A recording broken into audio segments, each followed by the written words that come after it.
Bismillahirrahmanirrahim. Assalamualaikum warahmatullahi wabarakatuh. Selamat pagi Bapak Lukmanul Hakim, ST MPD, selaku dosen pengampu pada mata kuliah Asesmen Pengembangan Anak Usia Dini, dan selamat pagi teman-teman semua. Sebelumnya, perkenalkan, nama saya Rizka Fatimah dengan NIM F11222010007 pada program studi Pendidikan Guru Pendidikan Anak Usia Dini, kelas reguler B pada Fakultas Keguruan Ilmu Pendidikan di Universitas Tanjung Pura. Nah, pada video kali ini, saya akan memaparkan hasil analisis dari dua kasus yang berkaitan dengan pengembangan asesmen pada anak usia dini. Kasus pertama, saya mengambil judul Asesmen Perkembangan Anak Usia 4-5 tahun pada masa COVID-19. Nah, di era sekarang ini, anak usia dini disebut dengan generasi kelahiran milenial, karena di kehidupan anak dipengaruhi oleh berbagai teknologi di usia dini. Menurut Solehuddin, anak usia dini adalah sosok individu yang sedang mengalami proses perkembangan dengan sangat pesat dan sangat fundamental bagi kehidupan selanjutnya. Anak usia dini tergolong ke dalam anak yang berada pada rentang usia lahir sampai 8 tahun, di mana masa prasekolah berkisar antara usia 4-6 tahun. Hurlok mengatakan, masa ini sebagai periode keemasan dan biasa disebut dengan golden age dalam perkembangan seorang anak. Sebab pada usia ini anak akan mengalami lompatan kemajuan yang sangat menakjubkan dari bayi yang masih bergantung kepada orang tuanya, kepada orang tua menjelma menjadi si cilik yang pintar bicara, senang bergelut, dan pandai melompat. Sukamto 2005 P6. Setiap anak akan melewati tahap pertumbuhan dan perkembangan yang dikenal dengan masa tumbuh kembang anak.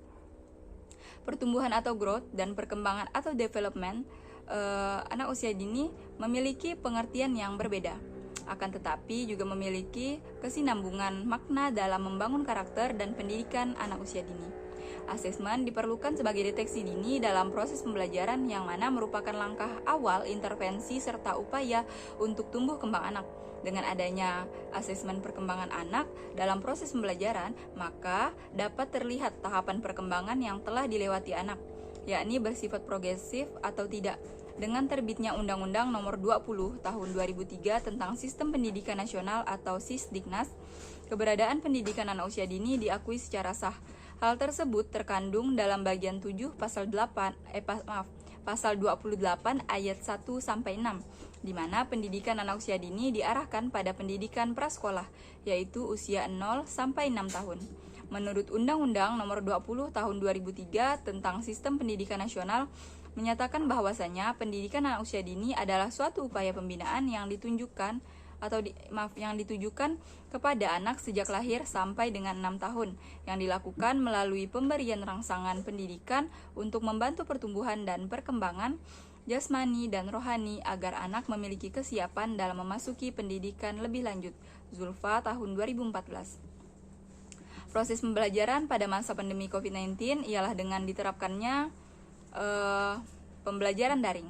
Nah, pembelajaran daring atau biasa disebut dengan pembelajaran jarak jauh merupakan pembelajaran dengan menggunakan suatu media yang memungkinkan terjadi interaksi antara pendidik dengan peserta didik. Dalam pembelajaran daring, antara pendidik dan peserta didik tidak bertatap muka secara langsung. Dengan kata lain, melalui pembelajaran daring ini dimungkinkan antara pendidik dan peserta didik memiliki berbeda tempat, bahkan bisa dipisahkan oleh jarak yang sangat jauh. Karakteristik utama pada pembelajaran daring yakni keterpisahan fisik antara pengajar dan peserta didiknya. Nah, yang kedua ada pembelajaran shift atau bergantian dengan melakukan tatap muka. Nah, pembelajaran shift atau bergantian dengan tatap muka dilaksanakan oleh pihak sekolah yang wilayah zonanya berwarna hijau.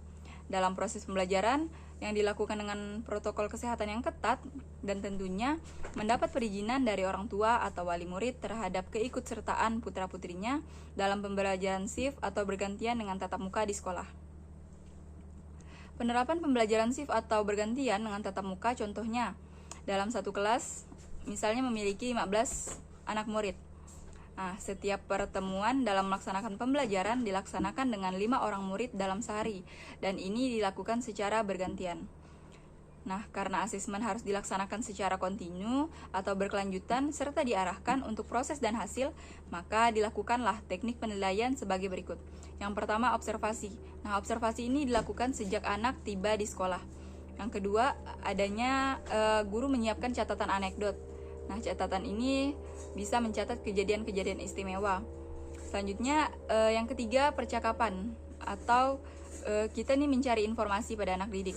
Yang keempat, melakukan penugasan. Nah, penugasan ini hasil kerja yang tidak bisa dinikmati seketika itu tapi tidak melalui proses. Yang kelima, unjuk kerja atau performance. Nah, ini melakukan kegiatan yang berkaitan dengan gerak. Yang keenam, hasil karya. Nah, melakukan kegiatan yang memiliki hasil. Yang ketujuh, pengembangan perangkat penilaian sendiri. Yang kedelapan, instrumen standar. Pada kasus kedua, saya mengambil judul tentang asesmen anak berkebutuhan khusus. Pendidikan adalah hak yang dimiliki setiap warga negara, seperti yang tertuang dalam Undang-Undang Dasar 1945, Pasal 31 ayat 1, bahwa setiap warga negara berhak mendapatkan pendidikan. Begitu pula dengan anak berkebutuhan khusus. Mereka juga mempunyai hak yang sama dalam memperoleh pendidikan. Anak berkebutuhan khusus mendapatkan pendidikan di sekolah luar biasa ataupun di sekolah inklusi. Selain itu, untuk dapat mengoptimalkan potensi yang dimiliki anak berkebutuhan khusus, perlu dilakukan identifikasi dan asesmen. Nah, apa itu identifikasi? Nah, identifikasi adalah kegiatan penjaringan yang dilakukan untuk menemukan anak berkebutuhan khusus yang perlu mendapatkan program pendidikan khusus. Identifikasi merupakan langkah awal untuk mengetahui apakah anak mengalami gangguan atau kelainan. Dengan adanya identifikasi, para guru dapat menggolongkan siapa saja yang mengalami kebutuhan khusus dan dapat disebut anak berkebutuhan khusus. Asesmen merupakan kegiatan penyaringan terhadap anak-anak yang diidentifikasi sebagai anak berkebutuhan khusus. Anak berkebutuhan khusus sendiri dapat digolongkan ke beberapa menjadi tunanetra, tunarungu, tunagrahita, tunadaksa, tunalaras, autis, lamban belajar, anak berbakat, dan lain-lain. Menurut Permanarian pada tahun 2005, yang mengatakan bahwa asesmen adalah proses pengumpulan informasi tentang kekuatan dan kebutuhan anak yang akan digunakan untuk membuat program pembelajaran untuk anak secara individual. Meskipun asesmen pertama kali dilakukan sebelum kegiatan pembelajaran, asesmen sesungguhnya berlangsung sepanjang proses pembelajaran. Nah, tujuan asesmen sendiri untuk anak berkebutuhan khusus menurut Zainal Alimin, yang pertama, untuk mengetahui kemampuan anak. Yang kedua, untuk mengetahui hambatan belajar anak. Yang ketiga, untuk mengetahui pencapaian perkembangan anak. Yang keempat, untuk mengetahui kebutuhan belajar anak. Aspek-aspek asesmen pada anak berkebutuhan khusus. Yang pertama, asesmen perkembangan pada fisik dan motoriknya. Asesmen perkembangan fisik motorik adalah suatu proses dalam memperoleh data tentang kemampuan seorang anak dalam melakukan aktivitas perkembangan. Aktivitas perkembangan motorik serta hambatan-hambatan yang dialaminya. Nah, ini melibatkan pergerakan dari kaki, tangan, bahkan ke keseluruhan anggota badan seperti berjalan, melompat jauh, berlari, dan melompat tinggi. Nah, perkembangan motorik yang melibatkan aktivitas kehidupan sehari-hari contohnya seperti makan sendiri, berpakaian, melempar dan menangkap bola, dan sebagainya. Yang kedua, asesmen pada perkembangan bahasa dan bicara anak. Nah, perkembangan bahasa dan bicara ini, bahasa adalah komunikasi atau ekspresi pikir dan perasaan yang berwujud vokal dan merupakan kombinasi dari beberapa bunyi atau simbol-simbol yang tertulis yang mengandung arti. Sedangkan bicara merupakan suatu ucapan bunyi-bunyi bahasa melalui organ artikulasi. Yang ketiga, perkembangan sosial emosional. Nah, ini lebih ke perkembangan pemahaman diri. Pemahaman diri itu mencakup berbagai hal seperti kesadaran diri atau self-awareness. Yang kedua, pengenalan diri atau self-recognition, konsep diri atau self-concept, dan harga diri atau self-esteem. Nah, yang keempat, perkembangan kognitif. Nah, teori Piaget menetapkan kerangka kerja fungsional untuk melakukan tinjauan terhadap perkembangan kognitif perseorangan yang mempunyai hambatan dalam perkembangan mental, sosial, fisik, dan intelijensi. Asesmen akademik sendiri dibagi menjadi beberapa macam. Yang pertama ada asesmen akademik membaca, yang kedua asesmen akademik berhitung, yang ketiga asesmen akademik menulis, yang keempat asesmen akademik mata pelajaran bahasa Indonesia, yang kelima asesmen akademik mata pelajaran matematika.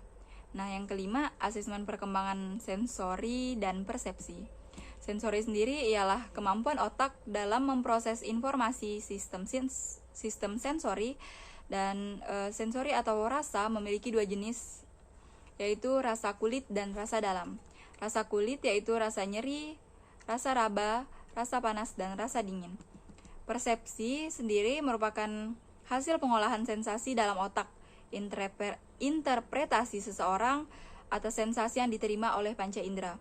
Nah, persepsi adalah proses penafsiran stimulus yang telah ada dalam otak manusia, meskipun alat yang digunakan untuk memperoleh stimulus sama oleh setiap manusia, akan tetapi interpretasinya akan tetap berbeda. Baiklah, sekian pemaparan dua kasus yang berkaitan dengan asesmen perkembangan pada anak usia dini. Saya Rizka Fatimah, pamit undur diri. Wassalamualaikum warahmatullahi wabarakatuh.